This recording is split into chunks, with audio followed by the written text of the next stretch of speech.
Welcome students. आज हम देखेंगे कि अगर हमें किसी डिस्क्रीट टाइम एलटीआई सिस्टम का स्टेट वेरिएबल एनालिसिस करना है तो हमें वो कैसे करना है।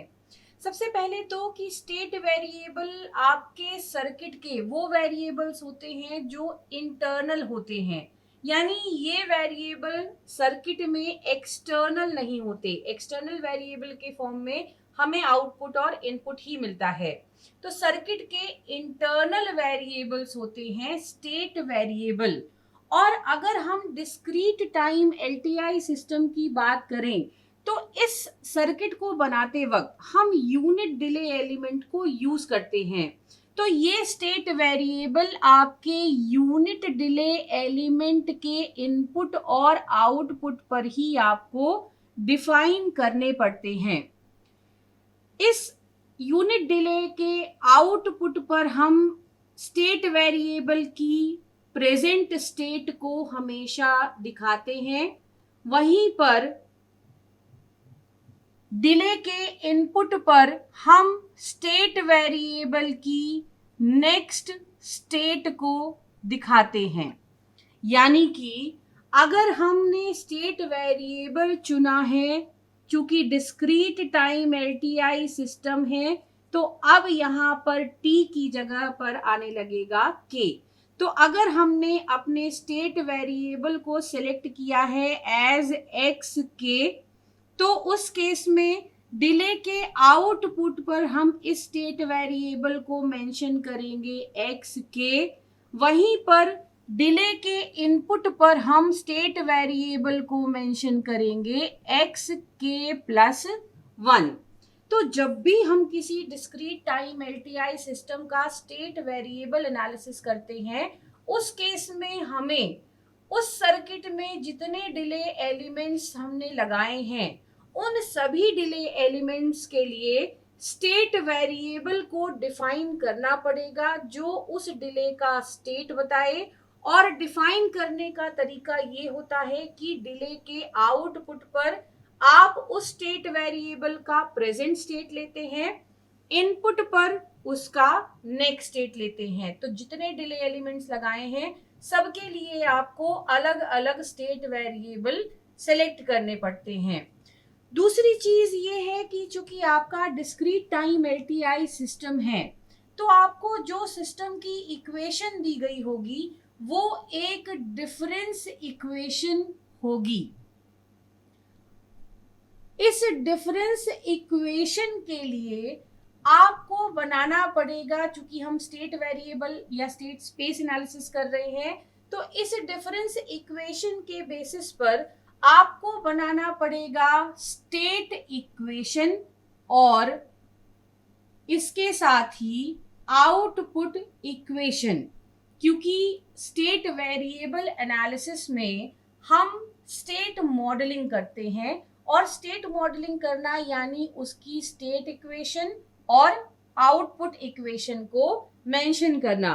तो डिस्क्रीट टाइम एलटीआई सिस्टम में उसकी डिफरेंस इक्वेशन के बेसिस पर हम स्टेट इक्वेशन और आउटपुट इक्वेशन को मेंशन करते हैं। स्टेट इक्वेशन का जनरलाइज्ड फॉर्म होता है ए एक्स के प्लस बी यू के का, जहां पर एक्स के स्टेट वेरिएबल को रिप्रेजेंट करता है, एक्स के आपका स्टेट वेरिएबल्स को रिप्रेजेंट करता है, स्टेट वेरिएबल्स के ग्रुप को रिप्रेजेंट करता है, जिसे आप कहते हैं स्टेट वेक्टर। तो ये एक्स के रिप्रेजेंट करेगा स्टेट वेरिएबल्स के ग्रुप को या स्टेट वेक्टर को। ए कहलाती है स्टेट मैट्रिक्स। इसके बाद बी कहलाती है इनपुट मैट्रिक्स, और यूके को कहा जाता है कंट्रोल वेक्टर। तो डिस्क्रीट टाइम एलटीआई सिस्टम में next state is equals to state matrix into state vector plus input matrix into control vector. मतलब यहाँ पर आपको हमेशा नेक्स्ट स्टेट को मेंशन करना है, और जब हम इक्वेशन बनाएंगे, स्टेट इक्वेशन बनाएंगे, तो यहाँ पर आपको हमेशा नेक्स्ट स्टेट को मेंशन करना है, और राइट हैंड साइड पर आपकी जो टर्म्स होंगी उनमें या तो प्रेजेंट स्टेट आएगी या फिर प्रेजेंट इनपुट आएगा. इस बात का इक्वेशन को बनाते समय हमें हमेशा ध्यान रखना होता है. लेफ्ट हैंड साइड पर next state, right hand side पर प्रेजेंट स्टेट या प्रेजेंट इनपुट. इसके बाद जो आउटपुट इक्वेशन मिलती है हमें नेक्स्ट के लिए, वो होती है, उसका जो जनरलाइज्ड रिप्रेजेंटेशन होता है वो होता है सी एक्स के प्लस डी यू के. यहाँ पर एक्स के आपका स्टेट वेक्टर है, यू के कंट्रोल वेक्टर है. ये जो C है ये एक मैट्रिक्स के फॉर्म में आपको मिलेगी और इसे कहा जाएगा आउटपुट मैट्रिक्स. सिमिलरली जो D मैट्रिक्स हमको यहाँ पर मिलेगी, इस D मैट्रिक्स को कहा जाता है ट्रांसमिशन मैट्रिक्स. तो डिस्क्रीट टाइम एलटीआई सिस्टम को स्टेट वेरिएबल रिप्रेजेंटेशन देना या स्टेट स्पेस रिप्रेजेंटेशन देने का मतलब हुआ हम अपने डिस्क्रीट टाइम एलटीआई सिस्टम की स्टेट मॉडलिंग करेंगे. और स्टेट मॉडलिंग करने का मतलब होता है उसकी स्टेट इक्वेशन और आउटपुट इक्वेशन को एस्टिमेट करेंगे in terms of state vector and control vector. तो ये करके हम अपने डिस्क्रीट टाइम एलटीआई सिस्टम का स्टेट स्पेस एनालिसिस करते हैं.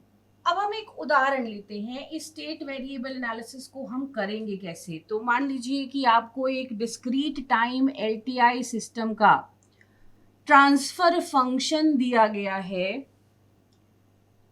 1 + 2z + 3z square upon 1 + 7z + 11z का स्क्वायर. आपको सिस्टम का ये ट्रांसफर फंक्शन दिया गया है. चूंकि हमारा डिस्क्रीट टाइम एलटीआई सिस्टम है तो ट्रांसफर फंक्शन मिलेगा z डोमेन में. तो आपको z डोमेन में ये ट्रांसफर फंक्शन मेंशन्ड है और आपको इसका स्टेट वेरिएबल या स्टेट स्पेस एनालिसिस करना है. तो इस एनालिसिस के लिए सबसे पहले हम इस ट्रांसफर फंक्शन को z की नेगेटिव पावर्स में कन्वर्ट करेंगे, या कह लीजिए कि इस ट्रांसफर फंक्शन को यूज करके हम बनाएंगे ब्लॉक डायग्राम. तो ब्लॉक डायग्राम बनाने के लिए हमें पहले इस ट्रांसफर फंक्शन को z की नेगेटिव पावर्स में लिखना पड़ता है. तो हम इस पूरे ट्रांसफर फंक्शन की इक्वेशन को z की नेगेटिव पावर में कन्वर्ट करेंगे, और इस कन्वर्जन के लिए हमारे न्यूमरेटर में z की मैक्सिमम पावर है 2 और डिनोमिनेटर में भी है 2.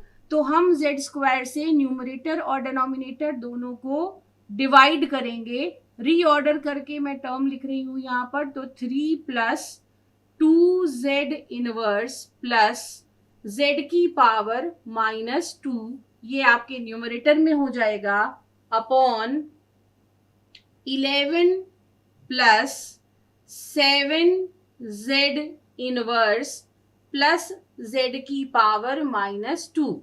हमने न्यूमरेटर और डिनोमिनेटर दोनों को z स्क्वायर से डिवाइड कर दिया तो हमें ये एक्सप्रेशन मिला.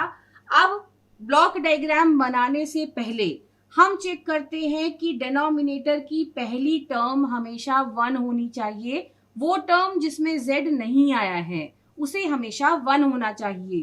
तो यहाँ पे है 11. हम न्यूमरेटर डिनोमिनेटर दोनों को 11 से डिवाइड करेंगे तो हमें इक्वेशन मिल जाएगी 3/11 plus 2/11 z inverse plus 1/11 z की पावर -2 अपॉन डिनोमिनेटर में 1 plus 7/11 z inverse plus 1/11 z की पावर -2। तो ये दो काम करके हमने अपने ट्रांसफर फंक्शन को ब्लॉक डायग्राम रिप्रेजेंटेशन के लायक बना लिया। अब इसके बाद हम इसका यहाँ पर डायरेक्ट फॉर्म 2 रिप्रेजेंटेशन करेंगे। तो डायरेक्ट फॉर्म 2 रिप्रेजेंटेशन करने के लिए हमें नंबर ऑफ डिले कितने लगेंगे ये देखने के लिए हम न्यूमरेटर और डिनोमिनेटर दोनों में z की मैक्सिमम नेगेटिव पावर कितनी है इसको चेक करते हैं।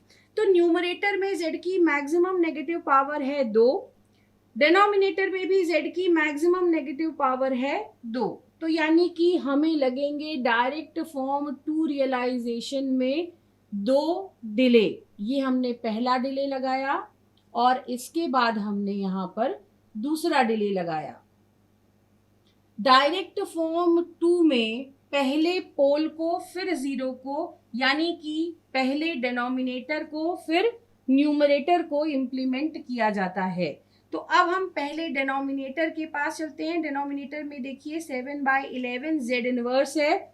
तो यहाँ पर आपने ये ब्रांच ली, इसमें जो कांस्टेंट मल्टीप्लिकेशन होगा डिनोमिनेटर में जो साइन है उसका रिवर्स साइन जाएगा, यानी कि ये हो जाएगा -7/11।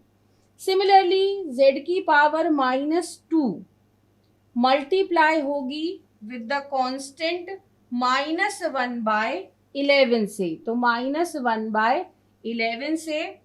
इसके बाद ये आपस में जुड़ेंगी, तो यहाँ पे हमने लगा दिया एक एडर, दे दिए इसको ये दोनों सिग्नल। इसके बाद जो आपके सर्किट का एक्सटर्नल इनपुट है उस इनपुट के साथ इसका रिजल्ट जुड़ जाएगा। डायरेक्ट फॉर्म 2 का कन्वेंशन है, तो ये हमने डिनोमिनेटर का पार्ट कंप्लीट कर लिया। अब न्यूमरेटर साइड बनाने के लिए 3/11 जहां पर डिले नहीं लगा है उसको मल्टीप्लाई किया 3/11 से। एक डिले मल्टीप्लाई होगा कांस्टेंट 2/11 से, तो ये बना दिया हमने। 2 डिले मल्टीप्लाई होगा विद द कांस्टेंट 1/11। इसके बाद ये दोनों ऐड हो गए और इसका रिजल्टेंट ऐड हो गया इनकमिंग सिग्नल से, और यहाँ पे हमें मिल गया फाइनल आउटपुट yn। ये un और ये yn, क्योंकि डिस्क्रीट टाइम सिस्टम है तो इंडेक्स लगेगा आपके इंडिपेंडेंट वेरिएबल में। तो ये जो ब्लॉक डायग्राम बनाया है हमने डायरेक्ट फॉर्म 2 रिप्रेजेंटेशन को यूज करते हुए, अब इस पे हम स्टेट वेरिएबल एनालिसिस लगाएंगे। स्टेट वेरिएबल एनालिसिस को लगाने के लिए हमने देखा था कि हम डिलेस को कंसीडर करते हैं। तो यहाँ पे 2 डिले लगे हुए हैं, मतलब नंबर ऑफ स्टेट वेरिएबल जो हमें चाहिए वो है 2। हमें 2 स्टेट वेरिएबल लगेंगे इस सिस्टम के एनालिसिस के लिए। तो उन 2 स्टेट वेरिएबल्स को हमने नाम दे दिया x1k और x2k। इसके बाद ये x1k और x2k को हम इस ब्लॉक डायग्राम में रखेंगे। तो जो नीचे वाला पहला डिले है इसके आउटपुट पर हम मानते हैं कि हमारा स्टेट वेरिएबल है x1k।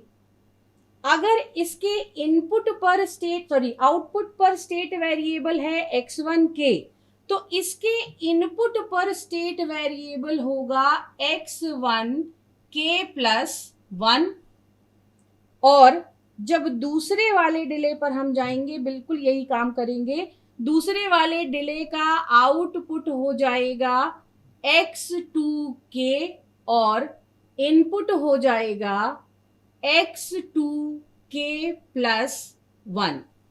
हम दोनों स्टेट वेरिएबल्स को डिले का इनपुट और आउटपुट लेते हुए मेंशन करेंगे। ध्यान इस बात का रखना है कि डिले का आउटपुट xk, डिले का इनपुट xk+1।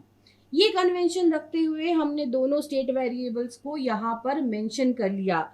अब जब हम इस डायग्राम में देखें तो x2k और x1k+1 सेम जगह पर हैं, यानी हम लिख सकते हैं कि x1k+1 बराबर है x2k के।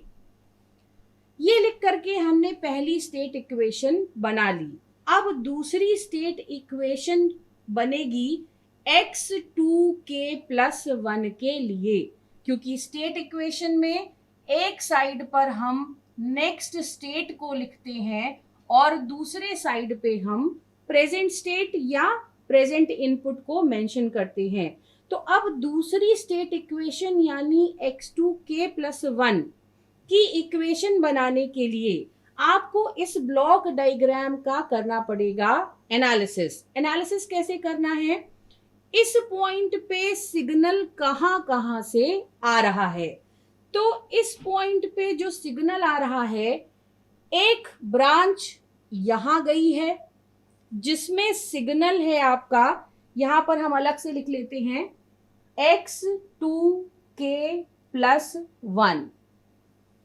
इसमें जो पहला सिग्नल आ रहा है ये तो आपका इनपुट है, यानी हम यहाँ पे लिखेंगे UN। दूसरा सिग्नल जो यहाँ से आ रहा है उसमें दो सिग्नल आपस में जुड़े हुए हैं। कौन कौन से दो सिग्नल जुड़े हैं?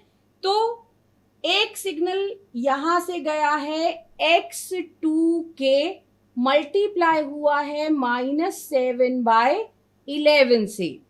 यहाँ पर रखते वक्त इस बात का आपको ध्यान रखना है कि आप रखने को x2k भी रख सकते हैं और x1k+1 भी रख सकते हैं, लेकिन स्टेट इक्वेशन के राइट हैंड साइड पर आपको सिर्फ प्रेजेंट का कन्वेंशन लेना है, यानी k का कन्वेंशन लेना है। तो इसलिए हम यहाँ से जो सिग्नल जा रहा है x2k+1 के लिए, उसके लिए x1k+1 ना लिखकर लिखेंगे x2k। तो दूसरा सिग्नल जो वहां तक जा रहा है वो है -7/11। यहां से गया है हमारा x2k, दो पार्ट हुआ। तीसरा जो जा रहा है ऐड होने के लिए वो है x1k मल्टीप्लाई हुआ है -1/11 से, तो उसे हम लिखेंगे -1/11 x1k। अब हमें हमारे सिस्टम की दो स्टेट इक्वेशंस मिल गई, दो ही मिलेंगी क्योंकि दो ही स्टेट वेरिएबल है हमारे पास। एक है x1k+1, दूसरी है x2k+1। इसके बाद इस सिस्टम की आउटपुट इक्वेशन यानी कि yn के लिए इक्वेशन का भी हमें एस्टिमेट करना है स्टेट मॉडलिंग के लिए। तो देखिए yn में जो सिग्नल आ रहा है yk+1 हो जाएगा। यहाँ पे जो सिग्नल आ रहा है वो यहाँ से भी आ रहा है, यहाँ से आ रहा है, यानी 3/11 x2k+1। ये जो नेक्स्ट स्टेट का हम ले रहे हैं इसकी जगह पर अभी हम ये वैल्यू रख देंगे, तो प्रेजेंट स्टेट के फॉर्म में सारी इक्वेशन चली जाएगी। तो 3/11 x2k+1। दूसरा सिग्नल आ रहा है यहां से, तो ये हो जाएगा +2/11 x2k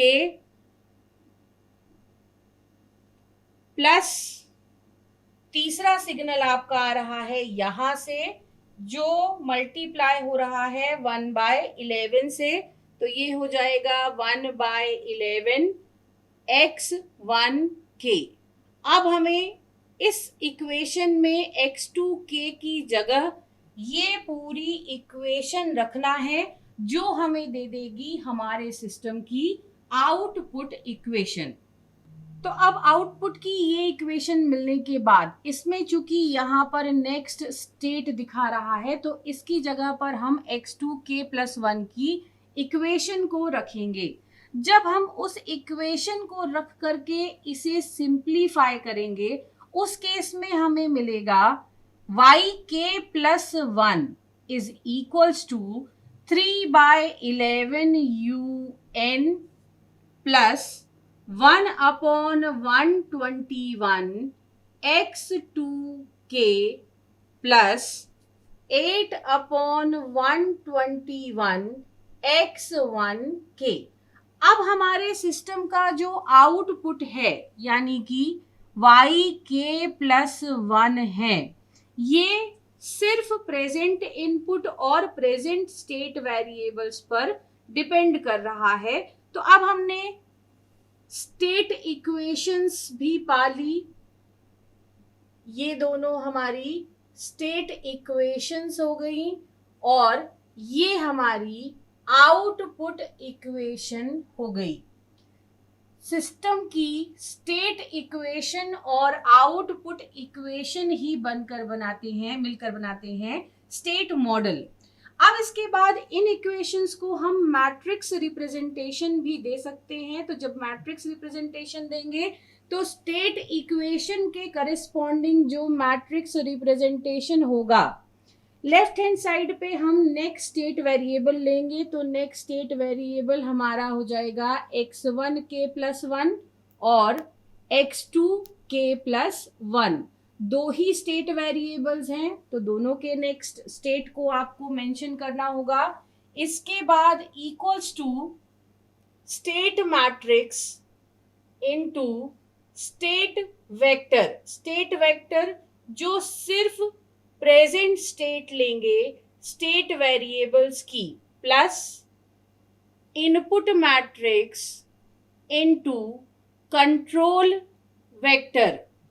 कंट्रोल वेक्टर चूंकि हमारे सिस्टम में एक ही इनपुट था तो कंट्रोल वेक्टर में वो इनपुट आ जाएगा।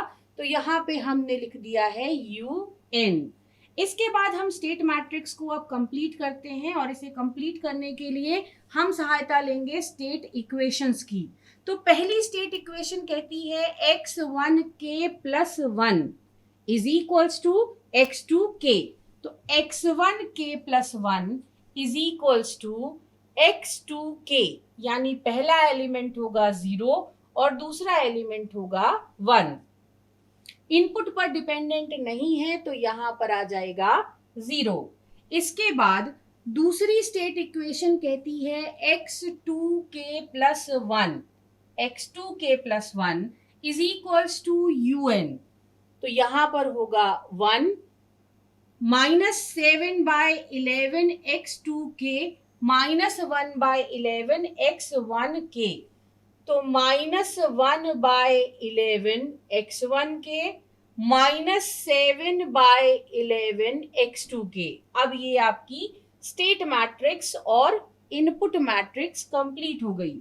इसके बाद आउटपुट इक्वेशन के करस्पॉन्डिंग मैट्रिक्स रिप्रेजेंटेशन जब हम देंगे तो यहाँ पे आएगा yk+1 is equals to output matrix with state vector x1k and x2k plus transmission matrix with control vector. अब आउटपुट मैट्रिक्स और कंट्रोल वेक्टर में के साथ जो मैट्रिक्स है यानी ट्रांसमिशन मैट्रिक्स में क्या क्या आएगा, तो उसके लिए हमें देखनी पड़ेगी आउटपुट की इक्वेशन। आउटपुट की इक्वेशन में 3/11 UN है, यानी इनपुट में 3/11 यहाँ पर आप लिखेंगे, plus 1/21 x2k plus 8/121 x1k। x1k इसके साथ हम लिखेंगे 8/121 प्लस 1/121 x2k। ये एक रो मैट्रिक्स है जिसमें 2 एलिमेंट्स हैं। तो अब ये आपकी आउटपुट मैट्रिक्स बन गई और ये आपकी ट्रांसमिशन मैट्रिक्स बन गई, सिंगल एलिमेंट की है ये। तो इस तरह से हम अपनी आउटपुट इक्वेशन को भी मैट्रिक्स रिप्रेजेंटेशन दे सकते हैं। तो इस तरह से हम स्टेट वेरिएबल एनालिसिस करते हैं अगर हमारा सिस्टम एक डिस्क्रीट टाइम LTI सिस्टम है तो।